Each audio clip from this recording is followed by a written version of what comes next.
the Light of Truth radio broadcast with Michael Boldea.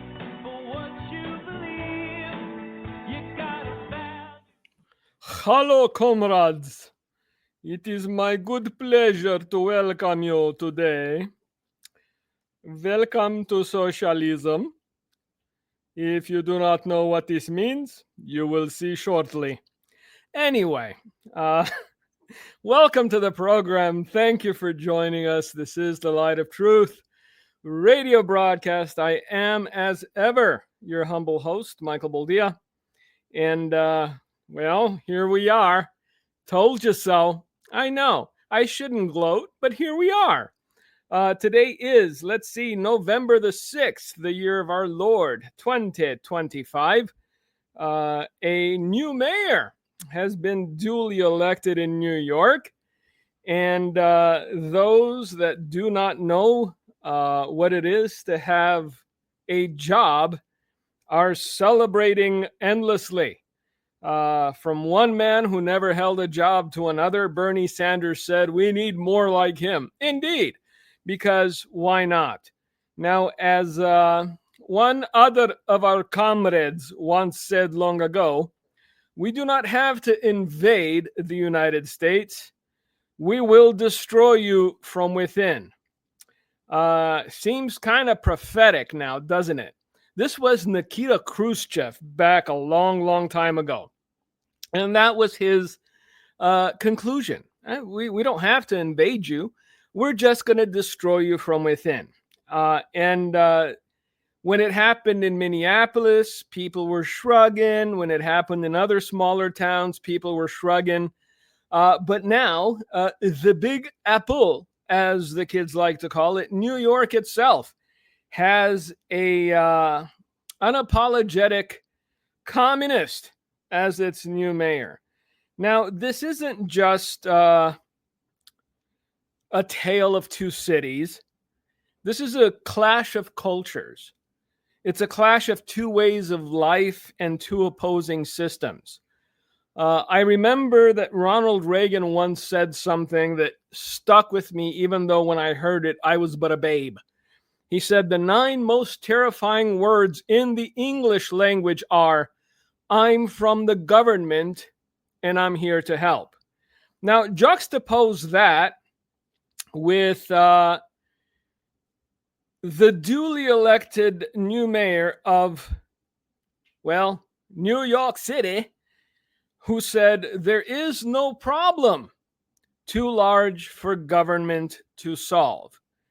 So there you have the two opposing views. Personally, I've stated this repeatedly. I just want to be left alone. If you've not found that YouTube clip of the Indian man in the forest singing the song, I will summarize it and sing for you. I know every week is a surprise. Every week you're thinking to yourself, what's Mike gonna do today? Well, today I'm gonna sing. And the song goes thusly: leave me alone, just leave me alone. Leave me alone, just leave me alone. And that's pretty much my request of government. I'm paying my taxes as any employed citizen does. I'm keeping up with my mortgage. I'm putting food on my kids' table. But leave me alone. Now here comes Mr. Mamdani, the man known for eating with his hands. By the way, I don't know if you've seen it, but the propaganda machine was out in force. They did a whole thing where, oh, he eats with his hands. That's kind of cool now. And did you see them trying to spin it as a new way of being? Some fruity looking, or shall I say, man projecting feminine qualities, was all aflutter at the thought of Mamdani eating with his hands. And by the way, pro tip, Skippy, if you eat with the same hand you wipe, you'll have added flavor. So yummy, yummy in your tummy, at least for as long as there's food on the shelves. If this man has his way, well, I hear there's no shortage of rats in New York. So there's always that option. I kid, but it's a sad day. It's a sad day for America. It's a sad day because, as I've said before, we can try to bar the barn door after the horse is done fled, and it's not going to make a whit of difference. You have to understand that it's already a foregone conclusion. These things are about to happen because those that were elected to be watchful and dutiful regarding their own citizenry decided that it was more profitable for them to turn a blind eye. What is it? 37% of the voter bloc in New York is not native born. You couple that with people that believe the lie that, hey, you don't have to do a thing for the rest of your life. We'll give you money. We'll send you money. Universal basic income is one election away.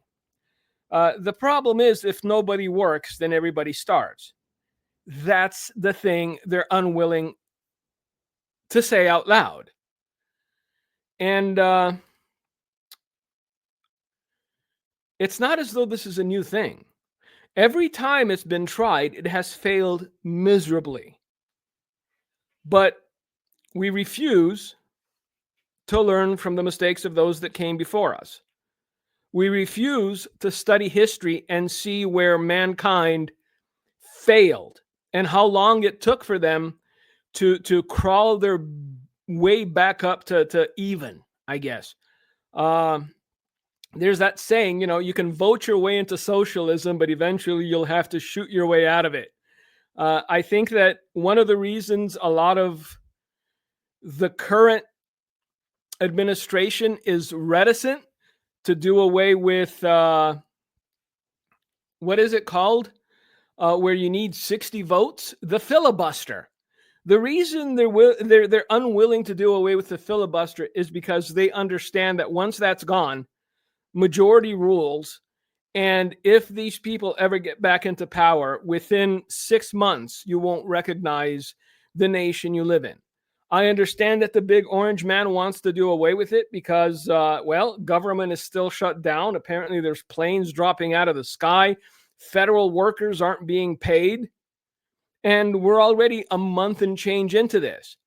Now, the other side has no reason to reopen government unless they felt empathy for the average citizen or for the federal employee. They don't. They couldn't care less. And as long as they're getting paid, not much is going to change. Now, there is that man from Louisiana that wants to put a motion on the floor that says, senators, congressmen, they shouldn't get paid either until government reopens. But that has as likely a chance to pass as term limits in Congress and Senate. It's not going to happen. These people aren't going to endanger their own well-being. So we're no longer a government of the people, by the people, for the people. We are in a de facto, what do you want to call it? Monarchy, where the leaders do as they will and the people suffer. So it's going to be an interesting time ahead. If you think this is the last time something like this is going to happen, I would tend to, I don't want to, yuck your yum, but this is the beginning. It's not the end. It's the beginning. What was it? St. Paul, Minnesota just elected a mayor who admitted, I am illegal in this country. So the whole idea of citizenship, of belonging, of being an American and striving to keep your nation above water, that's out the window. We've allowed so many individuals that have no vested interest in seeing the continuity of the American dream. And the only reason they're here is to see whether or not they can get something for nothing. So the mayor-elect of St. Paul, Minnesota, State Representative Kaoli Vang, admitted earlier this year that she and her family are living illegally in the United States. Now, at some point, there's going to be a domino effect. At some point, there's going to be law-abiding citizens, taxpayers, people who go to work every day and come home with a sore back and with blisters on their hands and see half of their paycheck going somewhere that is supposed to be for, infrastructure that really isn't doing much for the infrastructure. They're going to start scratching their heads and going, why am I doing this? Why am I waking up before the crack of dawn and going to bed exhausted every day when those to the left and those to the right seem to have found a way to siphon unmerited legal tender and do with it as they will? So in June, Vang Her stood on the Minnesota House floor and told a story of how she says her family, originally from Laos, immigrated to the U.S. Vang Her said she had recently discovered that her parents, siblings, and she are illegal aliens because her father defrauded the nation's immigration system. Well, that's a trustworthy individual if I ever heard of one. I would like for you to put a face to the name, a face to what it is that we're doing today. I asked my father about how we came to the United States, and I always thought we came here because my grandfather was a colonel in the Secret War, Vang said. I had thought that meant that we were in line to come to the U.S., and my father told me that was not true.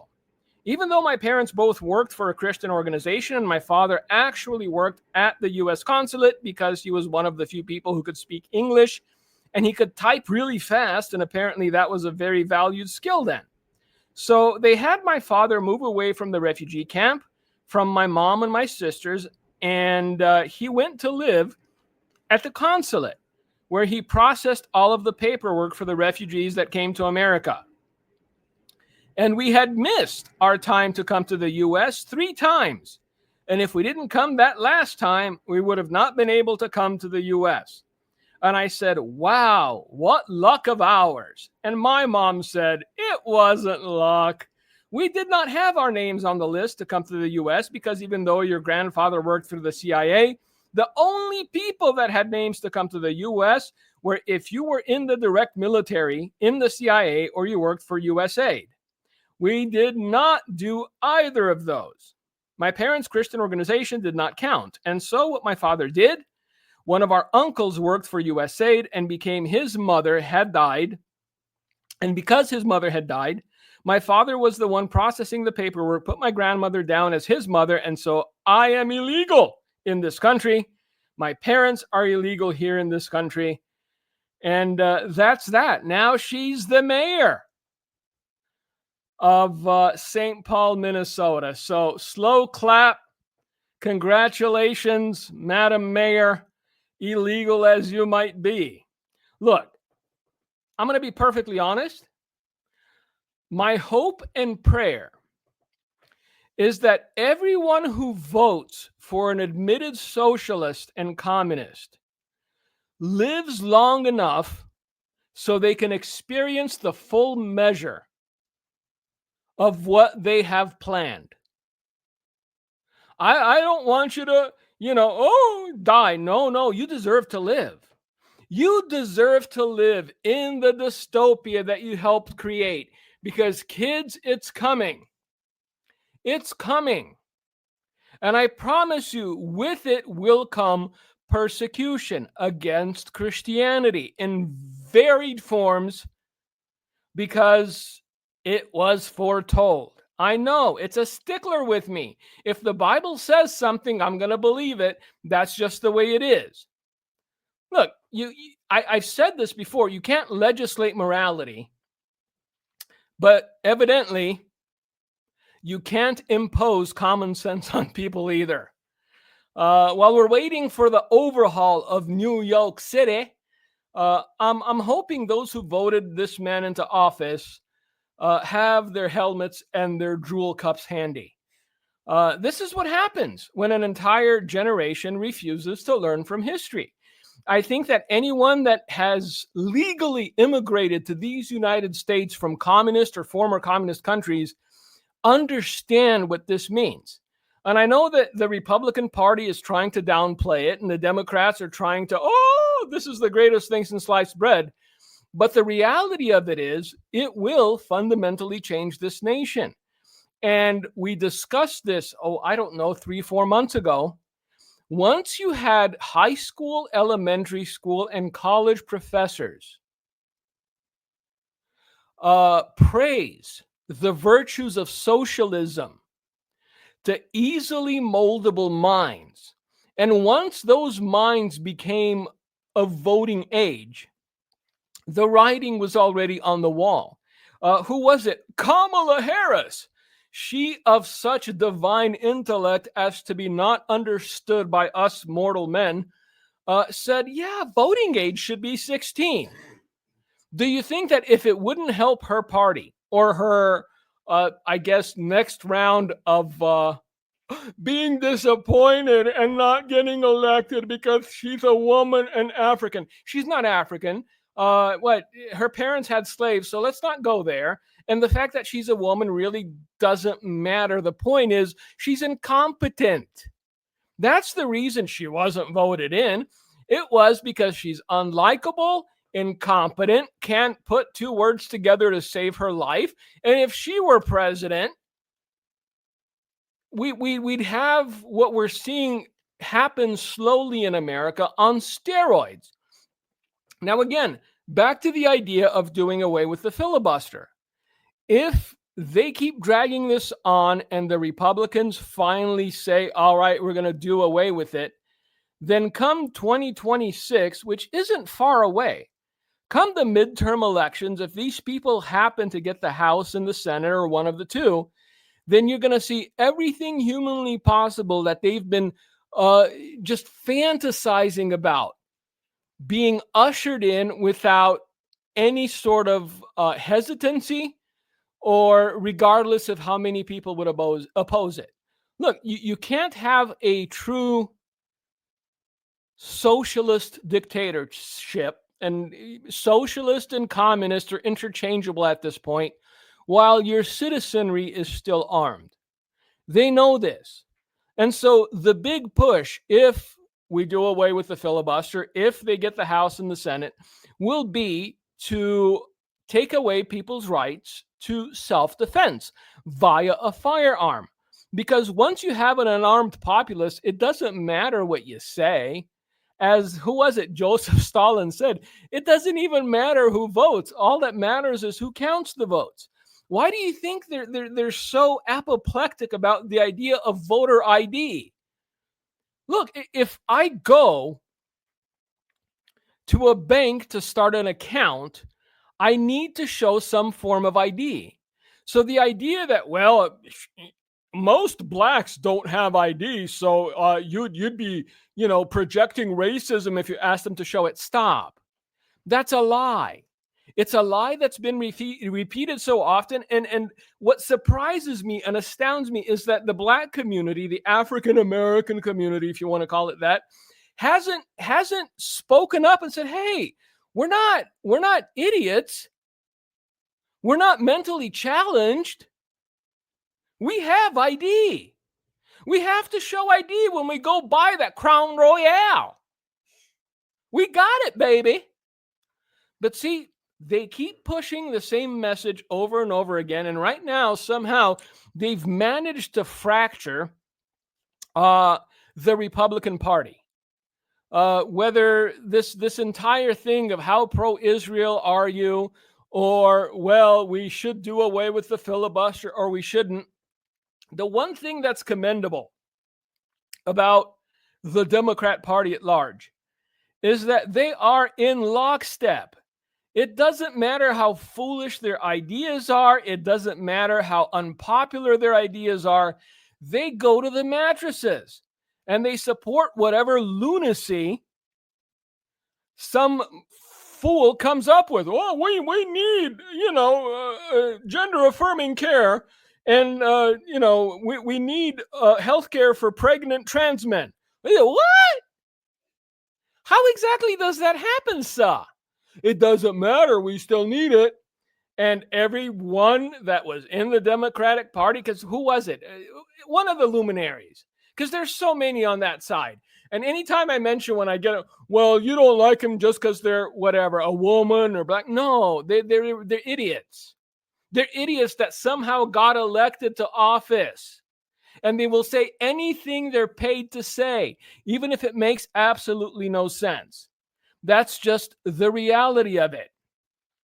Now, in case you thought that all the news was bad, I do have one positive, I guess, if you want to call it that, piece of news. Nancy Pelosi has declared that she will be retiring come the end of her term in 2027. Now, my personal opinion is that she likely got offered the lead for a remake of The Mummy, and the money was too good for her to stay in politics. Because, I mean, you don't need makeup. All you need is just Nancy. So I'm guessing that when they do remake The Mummy, Nancy Pelosi will have a starring role. Look, the fact that she's been in government since people were, riding around in horse and carriage should be an affront to human decency. But once these people get power, man, they don't want to give it up. It's addictive. And if power corrupts, as the saying goes, absolute power corrupts absolutely.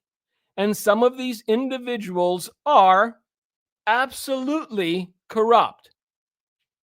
Now, Nancy's got more money than she knows what to do with. Her husband made sure of that because, he was such a whiz at investing that they never bet on the wrong horse. Every investment they made, surprisingly, turned out to be gangbusters. Now, granted, Nancy likely had some insider knowledge of the companies that would be promoted by the government or do business with the government, but I'm sure she's such an honest individual that she would never whisper those names in her husband's ears, and then he could go and leverage trade those companies for mass millions of dollars. So anyone that thinks she's corrupt, she takes her job seriously. And I'm sure it'll break her heart to walk away from the reins of power. But hey, a starring role in The Mummy is a starring role in The Mummy.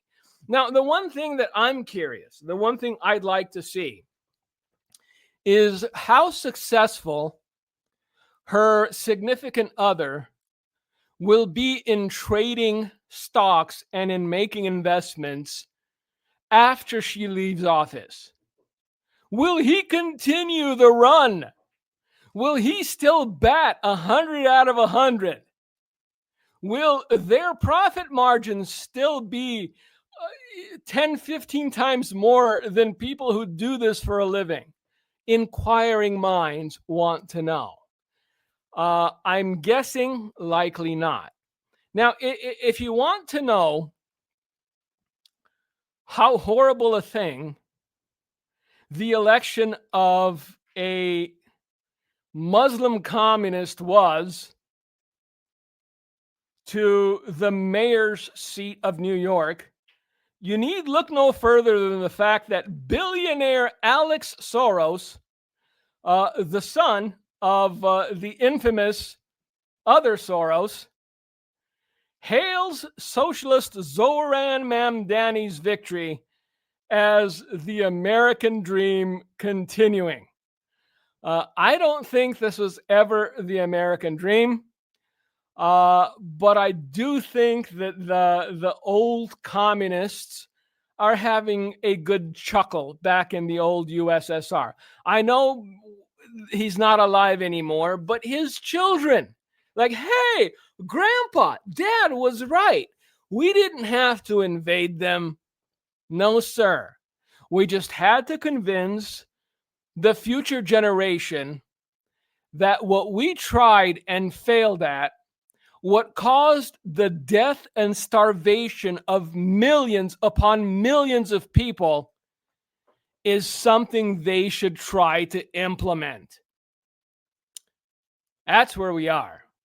Now, for all of his faults, the big orange man did say something that was intuitive, if not outright intelligent. He said, America is at the crossroads of communism and common sense. Well, given how rare the supply of common sense is nowadays, I think the warning will fall on deaf ears. I think that the young generation, being what it is,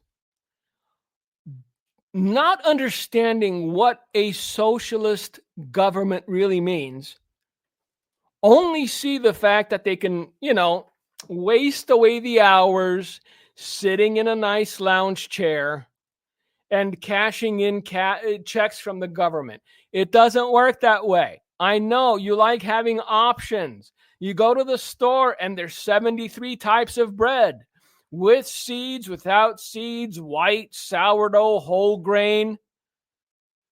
Once this thing gets rolling, once a true socialist or communist dictatorship is implemented, your 73 options will be cut to 2: white bread or black bread. You see it? What do you mean? You are gluten intolerant? Go eat a rat. White bread or black bread? Do you have your coupon for the half loaf of bread? What do you mean you lost your coupon? Go away. Go eat a rat. See, they don't understand. They sell the fantasy. They sell the illusion of doing nothing and getting everything, and it's an impossibility. It has not worked. And in every nation where the young generation, being luminaries, decided that they were going to change the system, it fell apart, and people died, and people starved, and people got sent to concentration camps, and people got murdered. But we're different. We're going to make it work. I'm sure your pink hair and your septum ring screams genius to me. I'm sure that every college is chock full of Rhodes Scholars. Again, some of you will not understand the true danger of what happened in New York. It was inevitable. We discussed this, the changing demographics, the replacement theology, or the replacement theory, I should say. Remember, you're just fear-mongering. There's no such thing as the replacement theory. Well, now we've seen it in action. Slow clap, well done, Nuevo York. And those people that are financially capable of leaving will leave. Now, by financially capable, I'm talking about the rich that can afford to pick up and go. Now, when the rich pick up and go, guess what happens? There is less tax revenue coming in. So you have this glut of people waiting on the promise of free everything. Free groceries, free subway, free electricity, everything for free. And you have the tax base, the people that were financing the city itself, fleeing as though their hair was on fire. And the less revenue that comes into the city, the more desperate those in charge will be, and will have no choice, but rather than give you free stuff, raise your taxes. This is a downward spiral that I'm buying extra popcorn for. Like I've said before, my well of empathy is only so deep. This is what you wanted. You're going to get exactly what you wanted. Now, the one thing I want you to be aware of, keep an eye out for, is once this man takes office in January, which isn't far away, see who he surrounds himself with. See who he appoints in the positions that a mayor appoints. Because I promise you, it's not going to be anyone Christian. It's not going to be anyone with lack of melanin. It's not going to be anyone that believes in any sort of conservative values. And the media, who foisted this individual upon the nation as the next great thing, are going to be wholly and completely silent to the fact that he's going to surround himself with yes men and with people that are willing to do the dirty work. Now, back to what El Presidente said. President Donald Trump said Wednesday in Miami, Florida. By the way, you know what? Florida's still hanging on. I think if you got a million or so New Yorkers moving to Florida and they're still going to vote the same way, Florida's not going to be long for this world either. Because this was the plan all along. The older generation, those that valued the idea of being an American, that valued the idea of being a citizen, that valued the idea of community, that generation is passing away. It's dying. The generation that's coming up has been indoctrinated to the point that they believe socialism is not only viable, it's the way of the future. How do you think that's going to play out? Anyway, El Presidente Donald Trump said Wednesday in Miami, Florida, that America is at a crossroads between communism and common sense after radical leftist Zohran Mamdani won the New York City mayoral race, which he said is a harbinger for what congressional Democrats want to do to America. The man is not wrong. Trump weighed in on Mamdani's win and the choice now facing America during his remarks at the America Business Forum in the afternoon. After last night's results, the decision facing all Americans could not be more clear. We have a choice between communism and common sense, he said. Mamdani bested former Governor Andrew Cuomo and Republican Curtis Sliwa on his way to victory Tuesday in El Big Apple.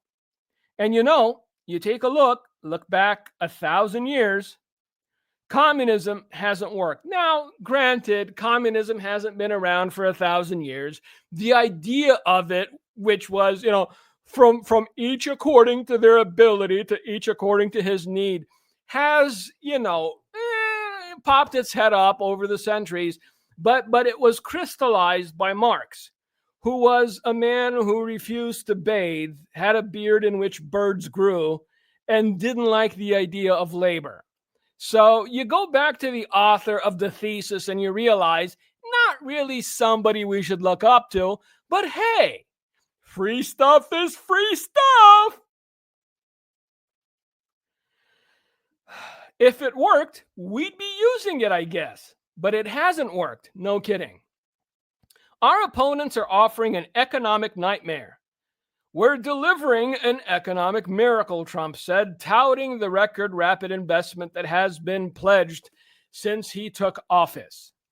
Look, the fact that you have people within the current government actively working against the well-being of its citizens isn't just tragic, it's criminal. Look, the big orange man is right. communism, socialism, whatever you want to call it. Well, don't call it communism, it's socialism. It's only socialism until they have full control. It's only socialism until there's nobody to fight back or they have nothing to fight back with. Then it's communism. Look, I said this before the elections. You're going to see the true face of this man once he's elected to office. If you think that he's bad now, he's been holding back, kids. He's been biting his tongue and biting his cheek and doing breathing exercises in the mirror before he made any sort of public pronouncements because he understood we have to sell the fantasy. Because if we told people the truth about socialism or communism, if we told people the truth of what it is awaiting them in the next 6 months, a year, 5 years, 10 years, they'd run for the hills. So what we have to do is offer a fantasy. You don't have to do a thing, and you get everything. And enough people decided, hey, I like the sound of that. I like the idea of not having to earn my daily bread with the sweat of my brow. I like the idea of being a lout and a louse, of just laying around and hoping somebody else goes to work and pays taxes so I can get mine. Again, the people praising this should tell you everything you need to know about what just happened. Alex Soros, the son of leftist billionaire mega donor George Soros, on Tuesday hailed socialist Zohran Mamdani's election to become the next mayor of the New York City. So proud to be a New Yorker. I'm sure you are until they hike your taxes and you pick up and move. Because that's what you people do. The people that are glorifying socialism have never lived in a socialist regime. They've never lived in a communist regime. You are a billionaire. You're not going to suffer the way everyone else suffers because, even when everything is equal, some people are more equal than others. That's all I'm going to say. Because I remember, and I've read stories, and I've talked to people. The average citizen was in utter misery. But if you happen to have a job with the system, if you happen to know people that know people, you could always get your hand on some medicine or some extra flour or some extra sugar.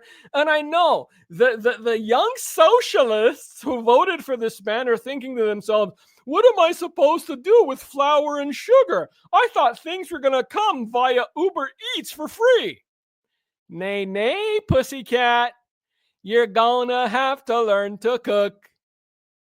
And then hope that somebody comes along to give you a bit of flour and a bit of sugar. And, you could use toilet water to mix it all together and put it in the oven and light your apartment on fire and run out. But hey, that's the way it is. You've gone and done it. You did this to yourselves. Zero empathy. Because you know what? I know how to provide for my kids. My wife knows how to make splendid sourdough bread. She's got so much flour she could probably cook for the whole neighborhood for the next 3 years. But people that have never had to go through seasons of famine, people that have never had to go through a time of lack in their life, are going to be so gobsmacked by what's about to happen in New York City. But by then it'll be too late. Look, the plans haven't changed.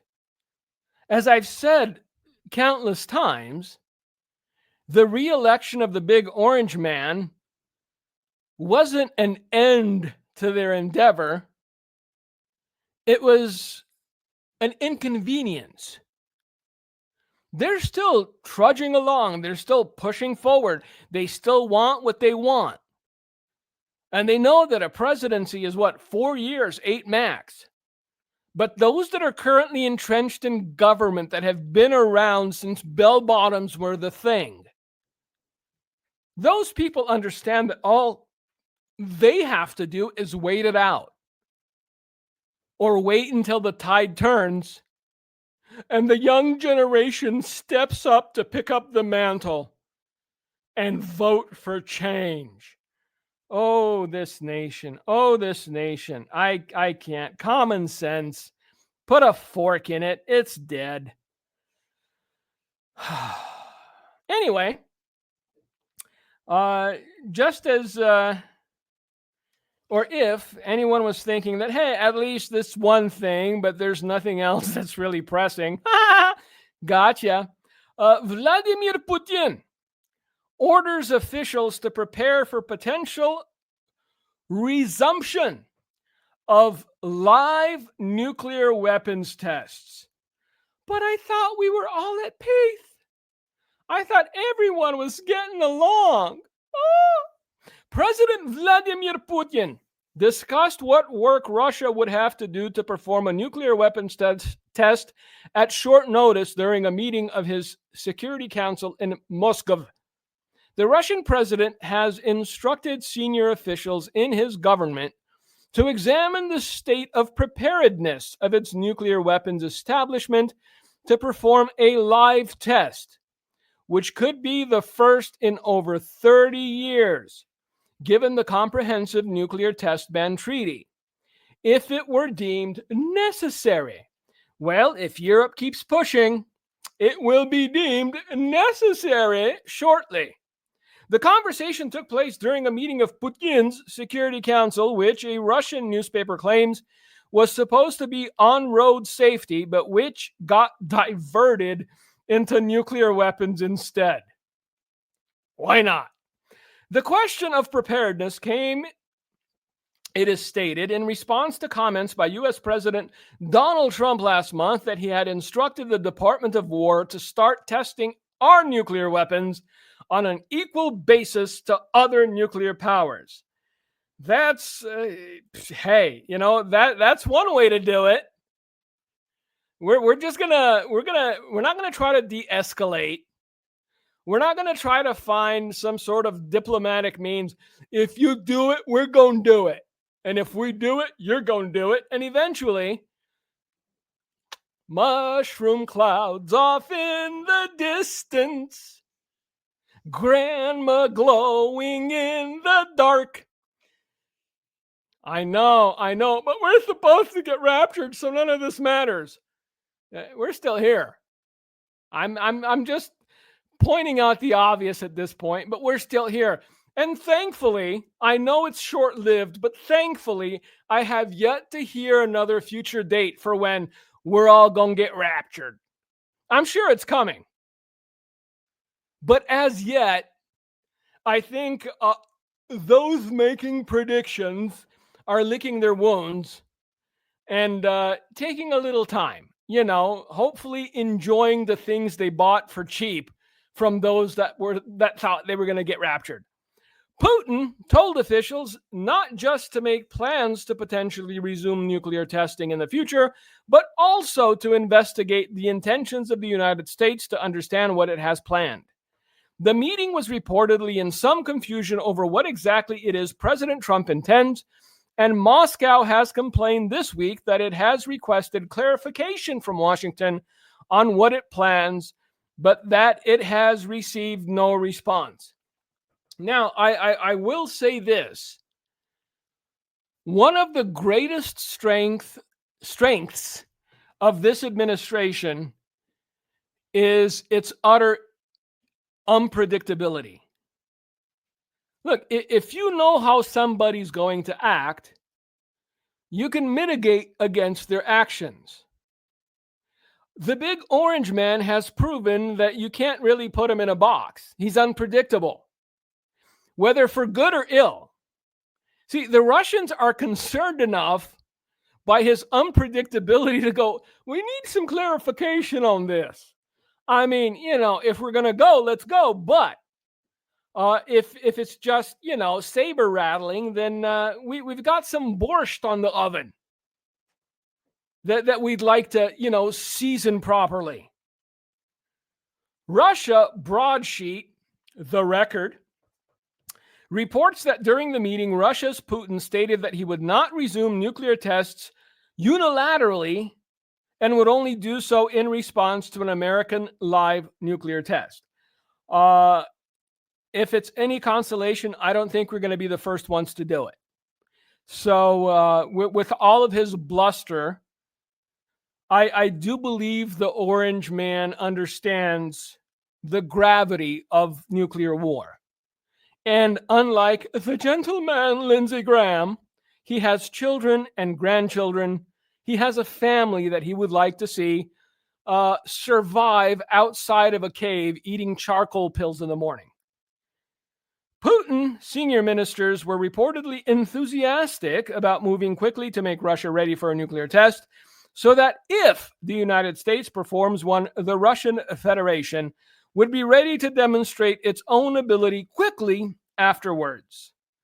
The Associated Press states Defense Minister Andrei Belousov told the meeting that the old Soviet Union nuclear testing facility in the Novaya Zemlya archipelago in the Arctic is kept maintained and could be made ready quickly. So, again, for the individuals such as the gentleman Lindsey Graham, who would like nothing more than to see Vladimir Putin removed, understand that he's surrounded by individuals who would like nothing more than to see all-out war. Do you think this individual, Andrei Belousov, was so enthusiastic about his answer regarding keeping the facility in the archipelago in the Arctic maintained because he didn't want to see any escalation? No. So, again, just as we've said in the past, be careful what you wish for, because the people of New York wished for change, and change has come upon them. Some people wish for the removal of Vladimir Putin. Be careful what you wish for, because the one thing that you cannot predict, the one thing that you cannot say with certainty is who will replace him. And given the individuals that are close enough to the seat of power to, salivate for it, I don't think it's going to be anyone more even-tempered or anyone unwilling to go that next step. I'm just leaving it out there. Now, I ran across this story, and look, the combination of Islam and communism isn't just dangerous, it's catastrophic. Mr. Mamdani isn't just a communist, he's also a Muslim. Now, we understand that the entire premise of Islam is that their desire is to one day rule the world. Whether conversion or subjugation, up to you. And I came across this story, and it's a foreshadowing of what could happen even in a place like America. I understand for now, people are still comfortable. Never going to happen. There's a lot of things that we said were never going to happen that have happened, and then some. A blind Christian man is facing the death penalty over false blasphemy charges lobbed against him by Muslim co-workers. Now, I think that there's a meme that's been going around. I don't see it as having any legs. I think people just made it up out of whole cloth. But they're saying that Mr. Mamdani, one of his first proclamations as the new mayor of New York is that they will no longer be selling alcohol, lottery tickets, or allow gambling because they're against Islam. If this turns out to be true, you know what? We've only just begun. I know you're thinking to yourself, why couldn't you pursue a career in music? God had other plans for me. Pakistan, Lahore, a 49-year-old blind Christian in Pakistan, as Barack Hussein Obama used to call it, has been arrested and charged with blasphemy, punishable by death after a Muslim accused him of insulting Islam's prophet, his mother said. Marta Yousaf, the nearly 80-year-old mother of Nadim Mashif, said that Waqaz Mazhar. I know you're thinking, how come people come up with such goofy names in those places?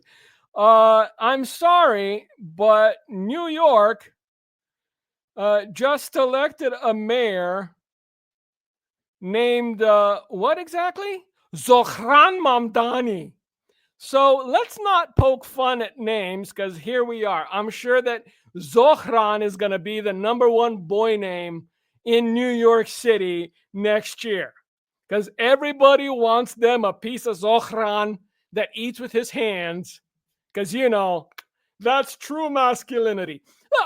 Look, this is the thing that bothers me, and I'm going to catch flack for this. I know I'm going to catch flack for this, especially from, you know, a certain demographic. But isn't it ironic that for the last, 20 years, there has been an ongoing war against masculinity?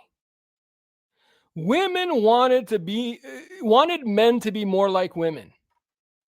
And, you know, because men don't like confrontation and we don't like the arguments, some of them relented. And the men became like women. And the women realized, what are we doing? We have to share nail polish and eyeliner? And along comes a man from a certain society that has absolutely no interest in pandering to or placating to feminism or women in general. A man who eats with the same hand by which he wipes his behind. And now, by 60%, the women of New York applaud him. That's real masculinity. Look at him. That's a real man. You wanted your men to be more like women for 20 years. You see guys with man buns walking around as though there was no shame in it. You see guys wearing eyeliner and lacquer on their nails. It wasn't because, well, you know, they wanted to be this. It's because the society that women created compelled them to do it if they wanted to get a date with a feminist. Funny, isn't it? You got what you wanted and now you don't want it anymore. There's a life lesson in that. I think there's going to be a repeat here. Because right now, you got what you wanted. A communist Muslim mayor that eats with his hands. Eventually, you're going to realize, oopsies, it's not what I really wanted. Too late. So, back to this story. And I don't know how much time we have left, but likely not much. We got a minute. So we're going to finish up this story because it's important. Because once you have a majority of a certain demographic or of a certain religion, up until the point they become a majority, they play the victim. Whether real or imagined, every single one of them has been victimized. Once they become the majority, they become the victimizers. There's a blind man who's got an 80-year-old mother.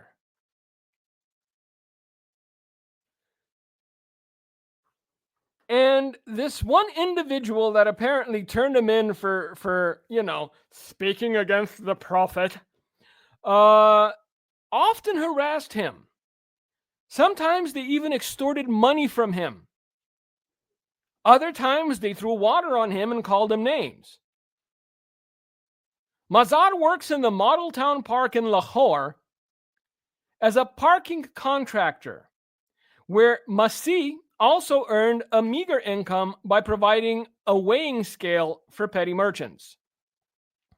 Sometimes kind-hearted visitors would also give him more money due to his disability, but the park's Muslim workers used to steal it from his pocket, said Yusuf, a Catholic resident of Chalk number 94. Some, including Mazar, had also taken loans of various amounts from him, but refused to return the money despite his repeated requests. When Masih went to work on August 21st, Mazar and the others refused to let him set up his makeshift stall, Yusuf said. When Masih protested against their harassment, Mazar and another man manhandled him and forced him to sit on a motorcycle and took him to the Model Town police station. There, they accused him of blasphemy and handed him to police, who booked him under Section 295C of the harsh laws, which calls for the death sentence for insulting the Islamic prophet Muhammad. So all of the New Yorkers planning on their degeneracy parade come next June, you know what? I'm not hoping that a version of Section 29C law isn't passed in New York. I'm looking forward to it. You got what you wanted. Take your gift and go home. Anyway, with that, it seems as though we've run out of time. I think it was more of an upbeat show. And I'm not gloating at the fact that a bunch of foolish people elected a Muslim communist as mayor of New York. But I'm not shedding a tear for them either. You play stupid games, you win stupid prizes. With that, God bless you. Thank you for listening. And if Gino has anything to tickle your ears with, not in the bad way, but in a good way, may he commence forthwith. Thank you, Mike. Well, there's a scripture, professing to be wise, they became as fools. And to elect these fools that are against every value in American heritage just shows you the electorate has lost their mind. Plus, not many people voted in New York, which is a tragedy, because a lot of veterans died for your freedom to vote, and you don't even show up. And Minnesota, next door to Wisconsin, with the home of Tim Walz, Tampon Tim. How do they got so many crazy people in leadership? How'd they get that many crazy people? Well, the people elected them. And, it's a show and sign of the great decline of America. These people wouldn't have a chance in the world in the 1940s or 50s or 60s to get elected. But in 2025, you start to push communism, socialism, humanism in the colleges, incubators of crazy stuff. And this is the outcome, as well as a godless, taking God out of the foundations, including prayer in schools, 10 commandments in state capitals. It's just, you know what, America? You deserve what you got coming. That's what I say. God gave you so many chances, more than any country. And look at Sodom and Gomorrah. They didn't get many. A warning and then boom, judgment. So we're without excuse. And it's exactly what Dimitri was shown. Jeremiah 51. I'll fill you with men as locusts. And what do locusts do? They devour, destroy. And now the locusts are in power. including trying to put a whole Muslim community in Texas, which I hope doesn't happen. And then you got Hamstracked Michigan with all Muslim leadership, actually wanting Sharia law like 2 years ago. Wow, fancy that. So we really need the Lord in the U.S. We need to turn back to God while we even have the chance. Thank you so much for listening to The Light of Truth. Thank you for listening to today's broadcast, The Light of Truth with Michael Boldea. If you would like to order a copy of today's broadcast, please visit our website at handofhelp.com. If you have questions about our ministry, you can email us at handofhelpoffice@aol.com or simply call us at 920-206-9910. God bless you.